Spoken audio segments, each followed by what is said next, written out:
Hey everyone, and welcome to another episode of We Need to Talk. My guest today has such a fascinating story, from an immigrant growing up in Bombay to a lawyer, then a mom, and now an award-winning screenwriter and stand-up comedian. Through her work, she has successfully highlighted her journey in America from an immigrant's perspective by combining compelling storytelling with humor. Zarna Garg, welcome to the show. Thank you. Thank you so much for having me. Such an honor and a pleasure. Of course. So you were born and raised in India and you moved to the States when you were 16. I really want to know, what were your views of America before coming here? And did it exceed your expectations? Did it live up to them? Or were you surprised by anything that you discovered and maybe it wasn't what you expected when you finally arrived? I love this question. Thank you for asking. I think when you're outside America looking in, everything is a lot more fun. Yeah. Everything seems shiny and like it seems like a candy store that you're dying to get into. And, I make a lot of jokes about that, of course, because I remember the days when I couldn't wait to figure out how I was going to get here. Yeah. The fact that a shower in America doesn't stop until people stop it themselves. Just that alone, for somebody who deals with that struggle, it was a big thing, So I would say, listen, there's no place like America. Are there problems? Is it perfect? It's not perfect, but it's coming pretty close for many of us. Yeah. For many of us who left very difficult circumstances back home, there is no other place that would have welcomed us the way America did. And even this is like after all the last few years and all the heat that America has taken and the heat that American people put on themselves, which I'm always fascinated by, like the level of, self-criticism that goes on here. Like no other country, like if you went to India, they wouldn't care what you think. I'm being honest. They would be like, whatever, you don't like it, leave. They would just say that. But you can't say that here. And I've been here long enough that I know the other side of it. And I'm fascinated by how hard people work here to actually integrate immigrants, in my experience. Yeah. I can speak to my experience. Yeah. So when you moved here, though, culturally, what was the hardest thing to assimilate to? It's lonely. The loneliness. Like the life is amazing. I got the educate. The whole reason I moved here was so I could study in peace, like without people trying to marry me off and all of that goes on back home. But it's very, very lonely. I find life in America, even to this day, lonely because the sense of community living doesn't exist here. Like everything is like, what are you doing 2 Fridays from now at 2 p.m.? Like it's not how I was raised. Where we grew up, you just walked into your neighbor's house and you ate whatever they were cooking. And, so that aspect of life I miss and has taken some getting used to. And especially as a mother, like I have 3 kids to be doing that whole job by yourself. I mean, that's why I was a stay-at-home mom for 16 years. I couldn't figure out how to work and do that. I couldn't. People seem to be able to figure it out, but I just couldn't figure it out. Yeah, that's so interesting. And I have to kind of piggyback off of that sense of community because I know whenever I've traveled, I've felt that difference. But even just like, for example, meal times, right? When I've gone to Europe or other countries, meal times are an experience. And here in America, it's very rushed. Everything's so quick. Well, it's very practical. Like eat, because there's always something else waiting to happen. And by the way, I don't mean this as a criticism at all. It's just an observation. It's just how it is. Yeah. Like there are many issues with that life too, where like literally mealtime could go on for 9 hours. I mean, that's not helping anybody. You know what I mean?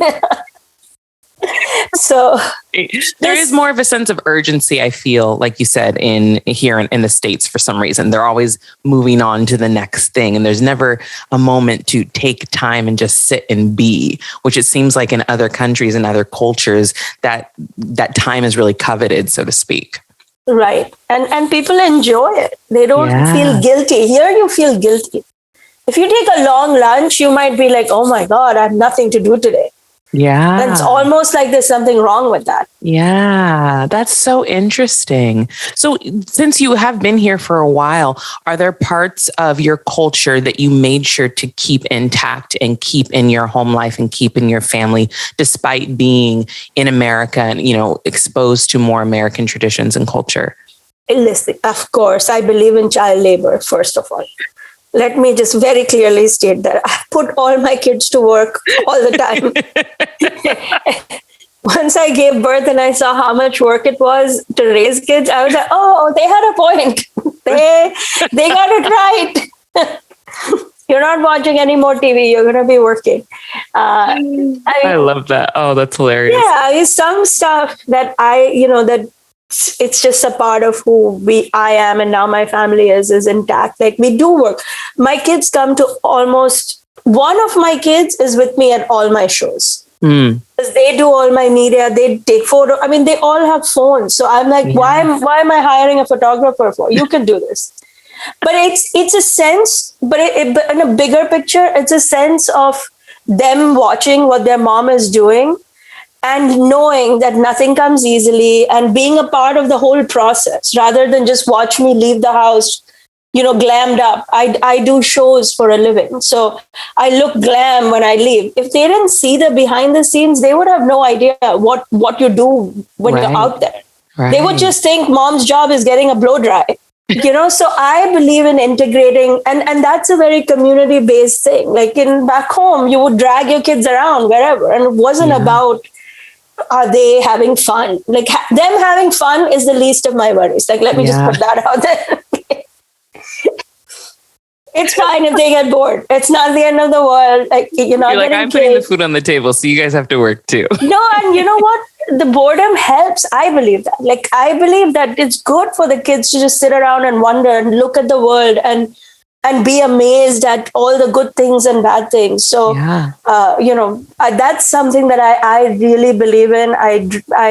I've stuck to the nth degree. I wish my mother-in-law didn't believe in that so much, because she tries to tag along wherever we go.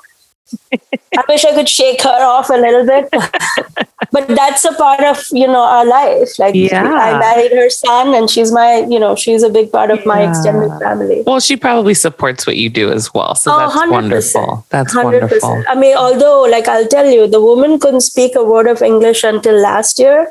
And then she saw that I was doing jokes about her and whatever. And like this year, she's like, I got an agent. She's like, it's my jokes that are doing well. So like, I'm going to get a cut. Like, the woman couldn't. Like, I'm the reason you're making money. You would think that she's like, oh, this sweet little grandma. Oh my God, that went away like in a hot minute.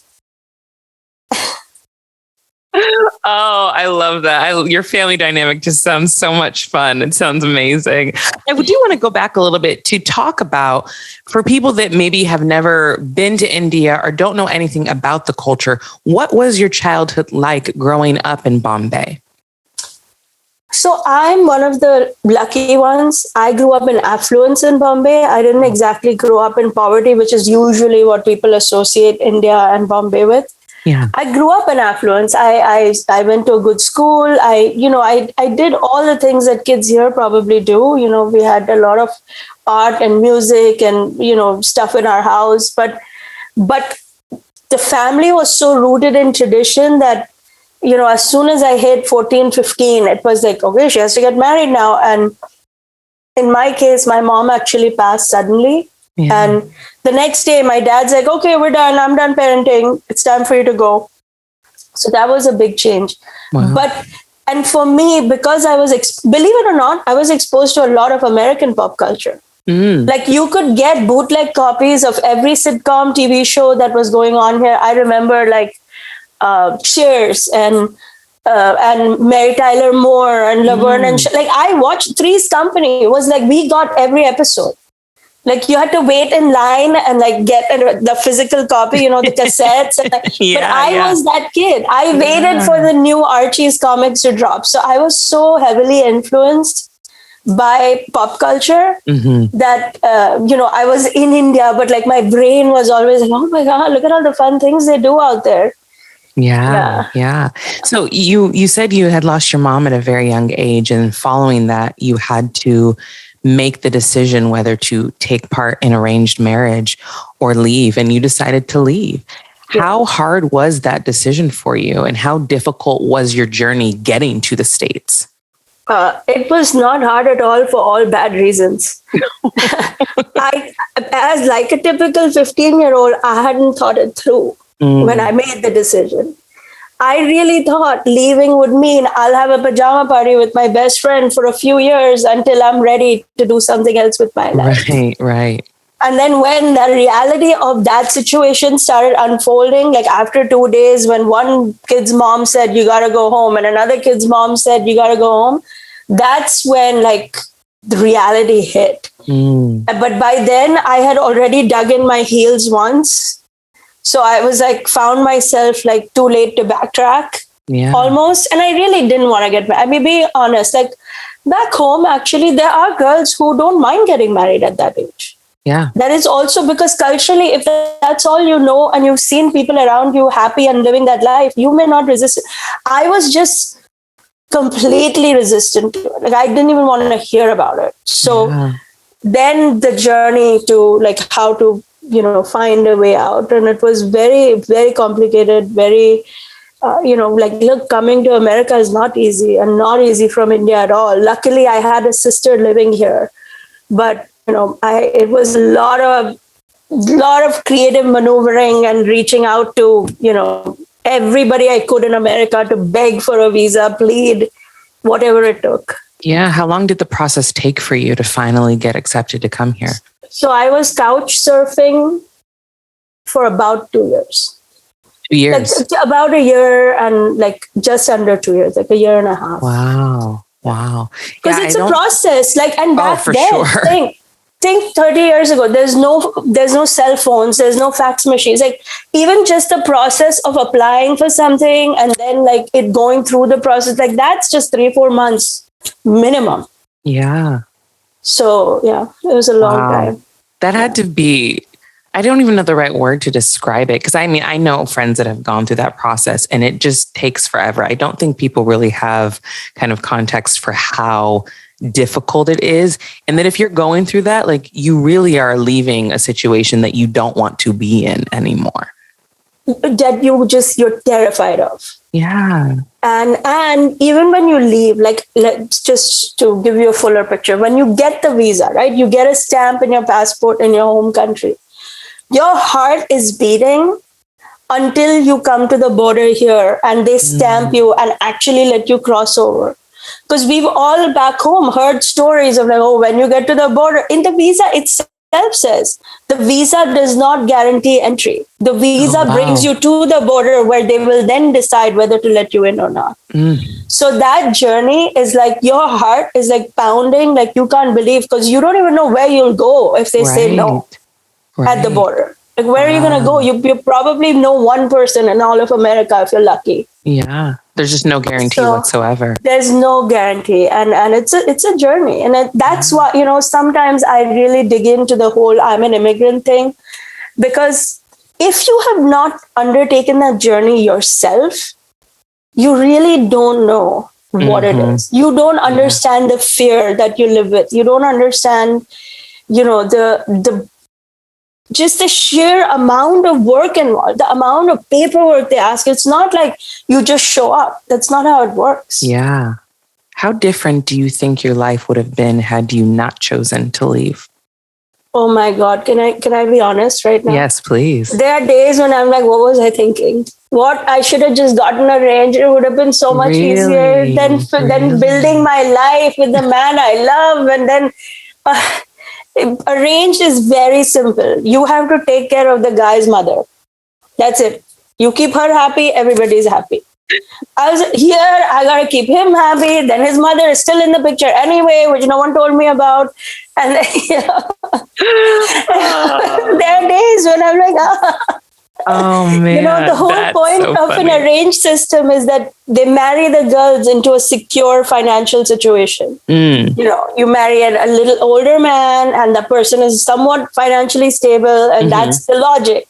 Love, as we all know in America, it's like a whole tumbling weed situation. You have no idea what's happening. Right, right. And that is much closer to my reality today. So no, I mean, that's all jokes aside. Yeah, of course. I'm grateful for my life, and it would it have been different. It would have been very different. And I tell you right now, one thing that would have never happened is that I would have been a comedian or a screenwriter. Yeah. No chance. Yeah. There is no one doing what I do back home. No one. No married women. No one with kids. No one publicly talking about their culture, religion. Absolutely not. I'm actually scared. I live in fear that when I go to India, I'm going to face some sort of repercussions for what I'm doing. Really? Yeah. So culturally, what is the expectation of married women with children? It's just to take care of the mother-in-law? Self-sacrifice. The mother-in-law, the kids, the husband, everything for the greater good. That is the downside of community living. Yeah. The minute you say, I'm doing this for me, you're like the selfish American even, because people associate self-care and self-love with America. So the minute a woman says that, who's a mother or whatever, that I don't feel like cooking today, it's like, oh, you're selfish. Look at you. Wow. You know, you could be dying, but you're expected to play that role. And be getting on stage and openly criticizing it is like a literally unheard of. Huh. Wow. So it's a bold move for you. Yeah. I mean, here it kind of just happened. Like it's not like I was looking to make a book. Like the comedy is such an unbelievable journey in my life. Like when I did my first open mic, I really thought 3-4 friends would come, we would have fun, and that would be the end of it. Yeah. You know, I mean, the journey, it just kind of took so rapidly. And I had not. And then the digital journey, like when I put a joke up on TikTok, it never occurred to me that millions of people would watch it. Yeah. Yeah. You know, you have an account, like 10 people follow it. You're like, okay, you're sharing it. Like it doesn't.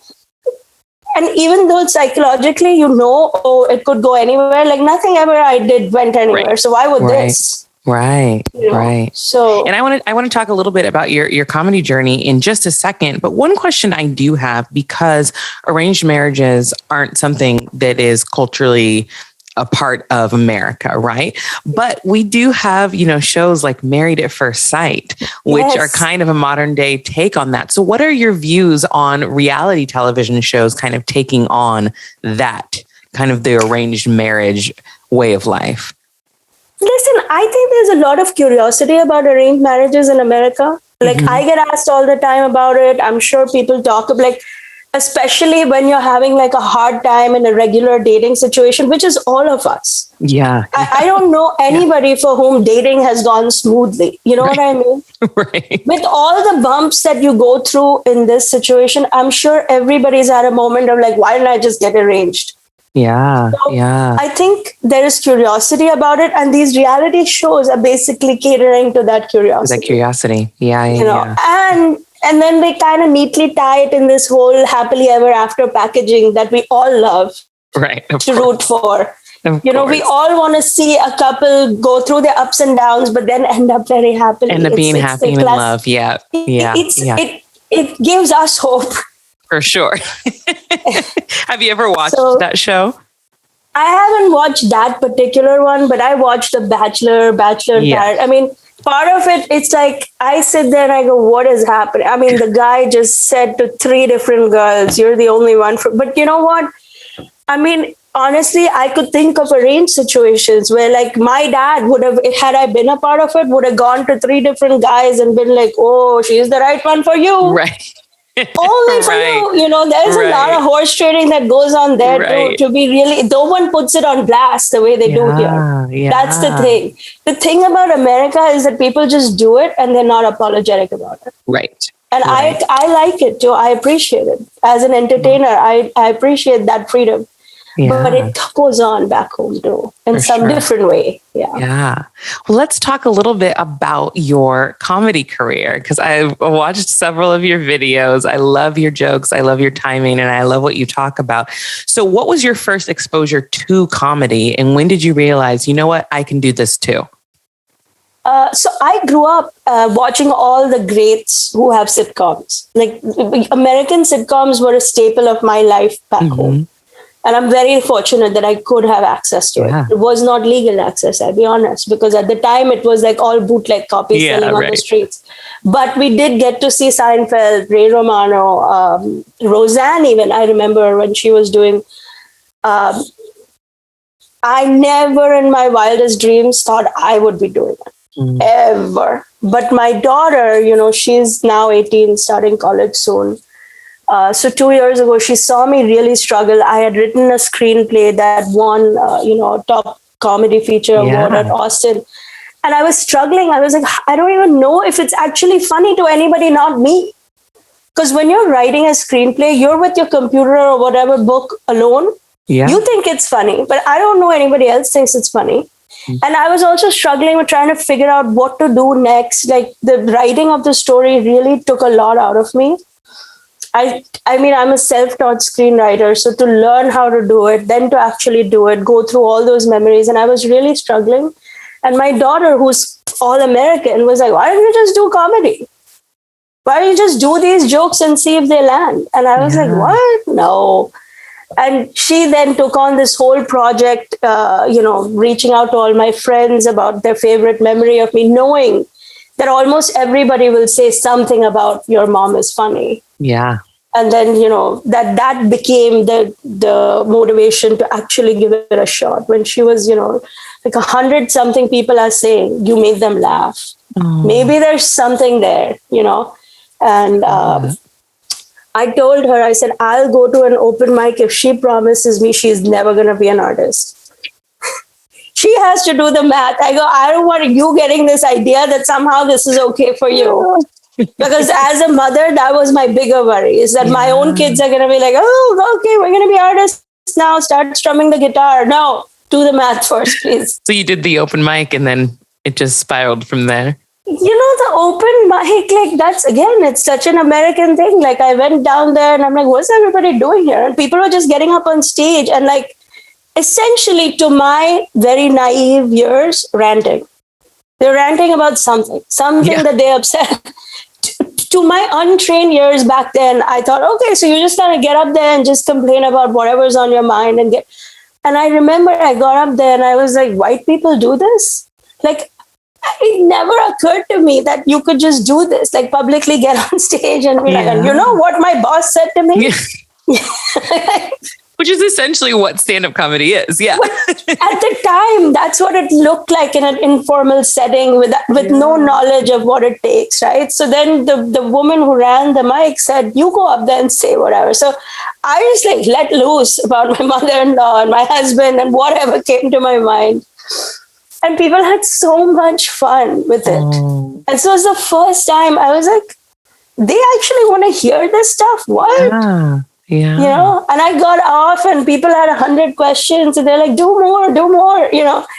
That was the first time it occurred to me that I may have a story that, somebody may want to hear. It's those personal stories that I think connect people, because even though you're making light of certain situations and have those jokes, people like are into that storytelling. That's what I love the most about stand-up comedy is really that storytelling. And then you get that joke at the end. So that's what I've definitely appreciated about what I've watched of you as well. So you have two shows called My American Dream and Sorry Not Sorry. Can you, and they detail your experience of being an immigrant in America. So what are you hoping when people see these shows that they take away from hearing your story? I'm hoping that they feel like they were transported, first of all, during the time that they were with me. They were transported, they saw a piece of India, a real authentic India through my eyes. And I'm hoping, honestly, that if you're an American person in my audience, that I made you feel better about you. There's been so much self-hate in the last few years. We didn't do this and we did this wrong and that wrong. And then we're not doing this right by the immigrants here. And that's all true. I'm not minimizing anybody's pain. Right. But there's millions of people like me who are living a better life because we are here. And the society integrated us. And look at what I won, a top comedy feature award. That's only possible in America. It's not even possible back home. Yeah. Almost no woman does comedy screenwriting back then. Yeah. Because comedy, by its nature, requires you to be critical and a little bit sarcastic, and they don't want women doing that. Yeah. Yeah. So all that I have gotten and all the gratitude that I feel for it, I try to shower it on my audience, but through jokes, through the humor. I remind them why we come here, people like me come here, and what we do, and how much fun we can all have together if we just put this guilt aside. And if we put all these bad feelings aside, let's just all have fun. That is the number one. Often I have heard from people who attended my shows that they feel like they went to an Indian wedding without having to deal with annoying relatives. and that is very much the vibe. Like, it's very Indian, but it's very relatable. Like, if, I talk about stuff that we all talk about, you know what I mean? And a big revelation has been how much we have in common. That was the unexpected. I do a joke about how I've never said I love you to my husband. And like how in America, people say I love you all the time and to everybody. Like, love you, love you, love you. You emptied the dishwasher. I love you so much. It's like, so much love. I hate it. And you won't believe how many different people from different cultures have come up to me and said, we don't say it either. We do say I love you for the littlest things. Listen, there's something good about that too. Yes, for sure.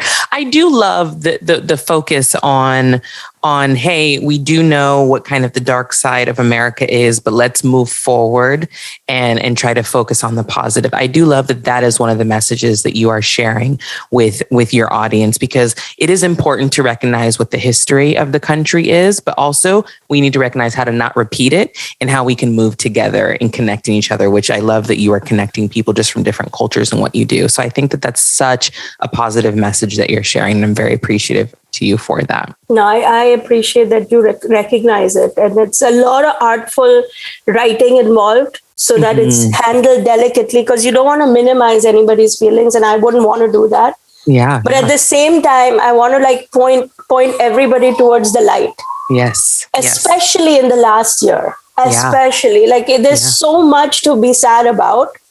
That we could all just drown in sadness. I mean, don't we all? Like, you can't even refresh the news without being terrified at this point. Yeah. But somebody's got to show, and I guess 16 years of being a mom has taught me that. Like, that's a chief mom role, right? No matter what is happening, you're always showing the kids how to look towards a better tomorrow. Yeah. And being a mom with your unique journey and your story and doing now comedy, what lessons are you hoping that your story as a whole will teach your children as they grow older and discover themselves and go into their careers?